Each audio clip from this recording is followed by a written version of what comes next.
Mahmahdu waa lacag ka mid ah suugaanta bulshada ee dhaqanka ah, xigmadda iyo adeegsiga badanna lagu leeyahay marka la joogo bulshada dhexdeeda. Marka la qeexayo mahmahda, waxaa la yidhaahdaa waa hadal dhihid ahaan ama dhigmo ahaan aad u kooban, laakiin duluc murtiyeed oo aad u ballaadhan aad ka dheehanayso. Waa xigmad marka qofka siinayso xog iyo waayo aragnimo aqooneed oo nolosha looga soo joogay, isla markaana ay dadkii waagaa joogay odhaahyadii ugu qumaneed nuxur ahaan, dhisme ahaan ugu heerka sarreysay ay ku reebeen. mar kale waxay carrisaa garaadka aadanaha iyada oo habowga tusaale iyo gandhaqsi ah wax ugu soo bandhigaysa. Mahmahda curinteedu ma ahayn xilliyada ama xilliyadaas hore ee la curiyey wax niman sugan yohana ay samaynteeda ka baaraan degaan, balse waa odhaahyo ay runi cigagto oo laga guntay weerihii qaar ka mid a indheergaradada bulshadoodu doodahoodu maalinlaha ahayd.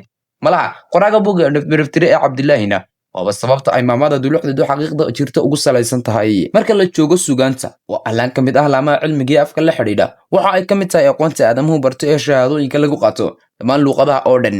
Sugaanta afeed oo guud ahaan loo qaybiyey tixiyo tiraab waa mid walibana kaalin gudashadeeda afeed ay leedahay, sida aynu muuqaaladii hore ee tirabeelka ahaa kaga soo warranay. qaybta tixdu waxay leedahay qawaaniin iyo xeerar, halka tiraabtu badiya aysan lahayn oo ay soo dhex gelayso mahmahdu. Haddaba waxaynu muuqaalkeena ku soo qaadan doonaa qaybo ka mid ah ama qaar ka mid a odhahyada mahmaheed ee ku sugan buugga midhaftire ee uu noogu soo gudbiyey qoraaga maxamed cali cabdilaahi.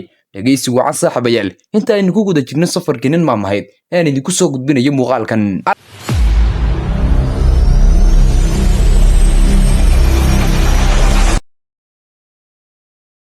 aragayga kii doonayo abuurkayga arag, alla wateen u helma doono, alla aamin awrkaagana dabro. saddex ilaahay baa laga magan galaa, calool goona taqaan, carabnaada yaqaan iyo indha cawri yaqaan. hunguri wad ma arko, adduunyo ninkaa weyn baa laga waraystaa.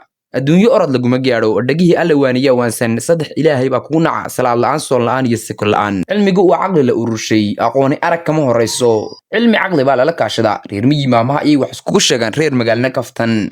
rag isgeejin way ku tala seegaan, naagana way ku tag seegaan.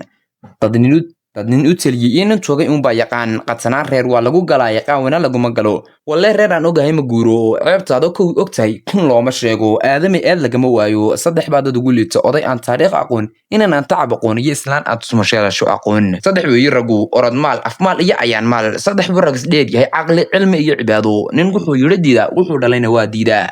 nin fadhi kaga adag tahay looma sarab kaco, wiilkii iswaalaba wiil waabayaa helaa. saddex buu ragku dumar ku qabay, xil kasnimo, xogogaal iyo xan la'aan. saddex baase ka daba timid, xilma saara, xiroma leh iyo xaal ma qabato. rag liidkii waa saddex, nin maqan oo aan la tibin, nin tagayo oo aan la celin, iyo nin joogo oo aan la tirsan.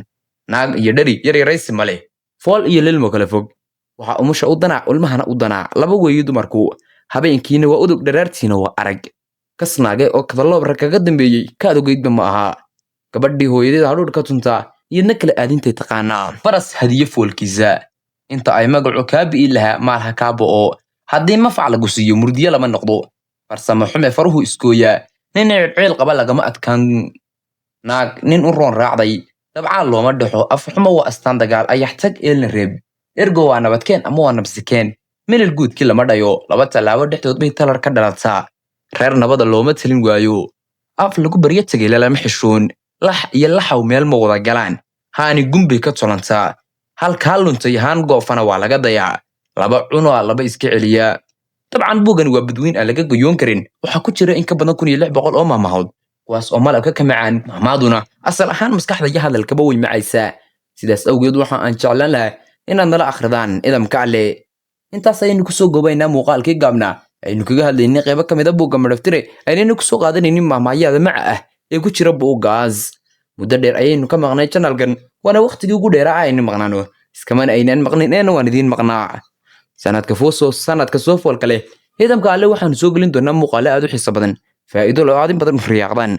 soo muuqaalkani u gaadho dad badan oo ay ga faa'iidaystaan, fadlan like saar. haddii aadan weli nagu soo biirinna farxad ayay noo tahay inaad nagu soo biirto. nabad iyo barwaaqo ayaan idiin rajaynayaa idamka alle inta aynu ku kulmi doono kan iyo muuqaalka xiga.